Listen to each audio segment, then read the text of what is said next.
ശ്രീമന്നാരായണീയം ദശകം 17 ധ്രുവചരിതം ശ്ലോകം 11.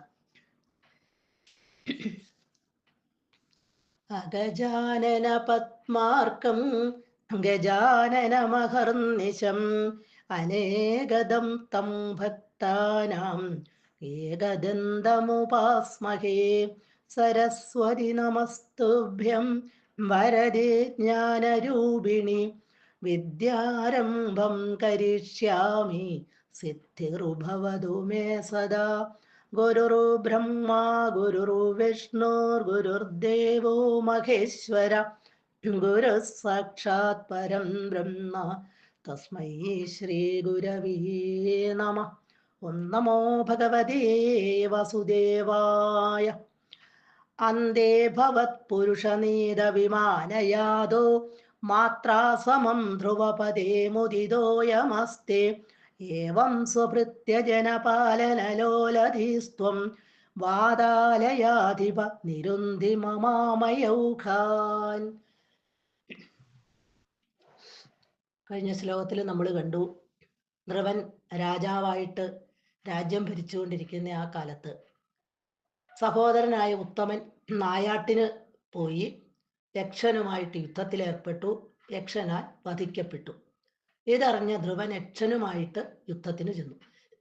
യക്ഷന്മാരുമായിട്ട് യുദ്ധം ചെയ്യാൻ തുടങ്ങിയപ്പോൾ മുത്തച്ഛനായ മനു വന്ന് യുദ്ധം നിർത്താൻ ആവശ്യപ്പെട്ടു. ഉടനെ ധ്രുവൻ യുദ്ധം നിർത്തി. യക്ഷരാജാവായ വൈശ്രവണൻ ധ്രുവന്റെ ആ ക്ഷമാശീലം കണ്ട് സന്തോഷവാനായി അവിടെ വന്നു. ധ്രുവനോട് എന്തു വരം വേണമെങ്കിലും ചോദിച്ചു കൊള്ളാൻ പറഞ്ഞു. ധ്രുവൻ, എനിക്ക് ഭഗവാനിൽ സുദൃഢമായ ഉറച്ച ഭക്തി ഉണ്ടാവണേ എന്ന് മാത്രമാണ് വരമായിട്ട് ചോദിച്ചത്. ഇനി അന്തേ, അതായത് ഇവിടുത്തെ രാജ്യഭരണമെല്ലാം അങ്ങനെ നല്ല രീതിയിൽ നടന്നു. ആ ജീവിതത്തിൻ്റെ അവസാന കാലം വന്നപ്പോൾ അയം, ഈ ധ്രുവൻ, ഭവത് പുരുഷ നീത വിമാനയാത. ഭവത് പുരുഷ, അങ്ങയുടെ ഭഗവാന്റെ പാർഷദന്മാർ നീത കൊണ്ടുവന്ന വിമാനയാത, വിമാനത്തിൽ കയറിപ്പോയിട്ട് അവസാന കാലമായപ്പോൾ ധ്രുവനെ കൊണ്ടുപോകാനായിട്ട് വിഷ്ണു പാർഷദന്മാര് എത്തി. അപ്പം അവര് കൊണ്ടുചെന്ന ആ വിമാനത്തിൽ കയറി മാത്രാസമം, അമ്മയോടുകൂടി, ധ്രുവപദേ, ധ്രുവലോകത്തിൽ, ഉറച്ച പദമാണ് ധ്രുവം എന്ന് പറഞ്ഞാൽ ഉറച്ച പദമാണത്. പിന്നീട് ഒരു മടക്കം ഇല്ല, പുനർജന്മം പിന്നീടില്ല. ആ ധ്രുവലോകത്തിൽ മുദീത ആസ്തേ, സന്തുഷ്ടനായിട്ട് ഇരുന്നരുളുന്നു. ഇപ്പൊ ധ്രുവൻ അവസാന കാലമായപ്പോഴേക്കും ഭഗവാന്റെ പാർഷദന്മാർ കൊണ്ടുവന്ന വിമാനത്തിൽ കയറി അമ്മയോടുകൂടി ധ്രുവപദത്തിലേക്ക് എത്തി, ധ്രുവലോകത്തിലേക്ക് എത്തി. അവിടെ സന്തുഷ്ടവാനായിട്ട് ഇരുന്നരുളുന്നു. നമ്മളിപ്പോഴും നക്ഷത്ര രൂപത്തില്, ധ്രുവനക്ഷത്രം ആ രൂപത്തില് ഒരു പ്രത്യേക സ്ഥാനത്ത്, അതിന് അങ്ങോട്ടും ഇങ്ങോട്ടും മാറ്റമില്ല, അവിടെ വിളങ്ങുന്നത് കാണാറുണ്ട്.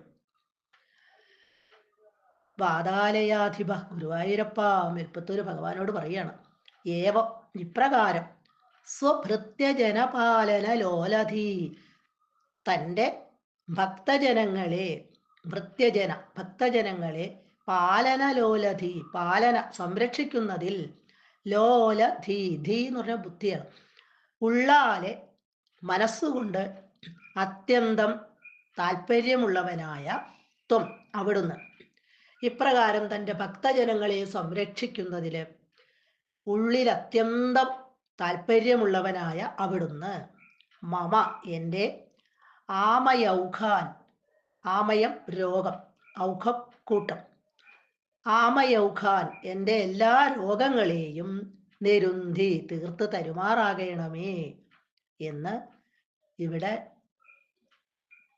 ഭഗവാനോട്, ഗുരുവായൂരപ്പനോട് പ്രാർത്ഥിച്ചുകൊണ്ട് ധ്രുവചരിതം കഥ ഇവിടെ തീരുകയാണ്.